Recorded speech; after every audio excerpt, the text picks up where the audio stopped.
Sejam muito bem-vindas ao nosso tempo reservado. Esse que é um lugar para a gente se aprofundar mais nas Escrituras. Hoje nós vamos falar de Romanos 9 e eu quero que vocês sejam intencionais nesse momento, que vocês peguem esse momento de fato para se aprofundarem nas Escrituras e também para vocês serem intencionais em orar por alguém que precisa voltar para Jesus ou conhecer a Cristo. Então vamos lá de Romanos 9.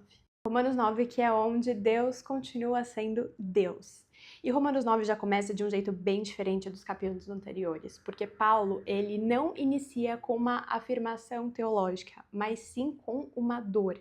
Ele diz que carrega uma grande tristeza no seu coração porque o seu próprio povo, Israel, um povo que recebeu as promessas, alianças, a lei dos patriarcas e, humanamente falando, até o próprio Cristo, até caminharam juntos de Cristo, conheceram Cristo. Ainda assim, esse povo não reconhece o Messias. E isso levanta uma pergunta bem difícil para a igreja da época e para nós até hoje. Se Israel, que era o povo escolhido, por que tantos rejeitaram Jesus? Será que a palavra de Deus falhou? E Paulo ele responde de uma forma bem direta: nunca falhou. Ele explica que nem todo Israel físico é de fato o Israel espiritual, e a gente vai explicar isso. Desde o início, a promessa nunca caminhou apenas só para descendência natural, mas pela escolha soberana de Deus. A história sempre foi conduzida pela promessa, não pelo sangue. Paulo, ele usa exemplos bem claros para mostrar isso. Isaac foi o filho da promessa, não Ismael, que foi o filho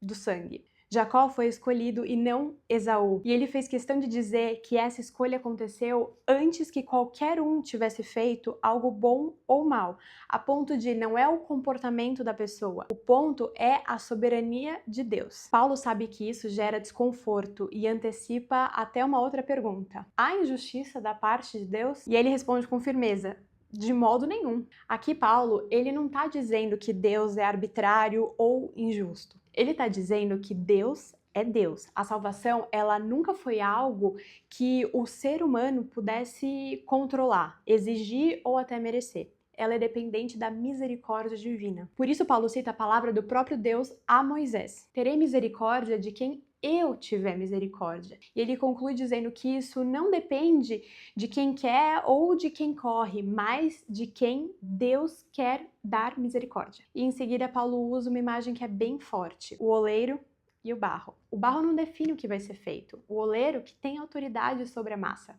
E essa imagem não elimina a responsabilidade humana, mas ela confronta a nossa necessidade de controlar Deus, explicar tudo e colocar ele dentro da nossa lógica humana. Romanos 9 não tenta deixar a gente confortável, ele tenta só nos colocar no lugar certo. A gente precisa entender que a gente está vivendo um plano maior, muito mais complexo do que os nossos olhos humanos conseguem enxergar. Então Paulo ele amplia esse horizonte dizendo que essa promessa não se limita só a Israel. Aqueles que não eram o povo escolhido agora são chamados de povo de Deus. Gentios antes de fora agora fazem parte da história de redenção também. E o problema, Paulo explica, que não foi a falta de promessa, foi a tentativa de alcançar a justiça pelas próprias obras e não pela fé.